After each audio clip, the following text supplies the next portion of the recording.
देशर प्रमुख घरोई संस्था तथा अग्रणी इस्पात उत्पादक Jindal steel and power JSP ओडिशार अनुगुल ठारे विश्वर सर्वबृहत इस्पात कारखाना निर्माण करिबो बोली लोकसभा सदस्य तथा जेएसपी अध्यक्ष नबिल जिंदल कहिसेंती।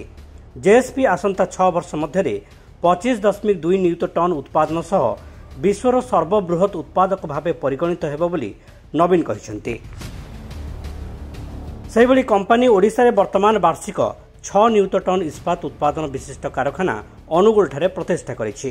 एपरिकी कंपनी अनुगुल इस्पात कारखानार संप्रसारण पई आवश्यक कार्य करुछि।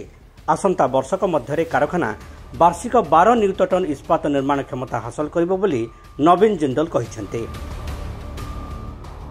जेएसपी अध्यक्ष नवीन नेतृत्व में भारतीय इस्पात संघर एक प्रतिनिधि दल मंगलवार राज्य अतिथि भवन ठारे ओडिशार मुख्यमंत्री को सौजन्यमूलक भाव साक्षात करछंती। एपरिकी इस्पात निर्माता मानक नहीं गठित प्रतिनिधि दल मुख्यमंत्री को अभिनंदन जणाइबा सह नुआ सरकार अधीन में ओडिशा इस्पात शिल्पर भविष्य उन्नत हेबो बोली आशा प्रकाश करिसेंती।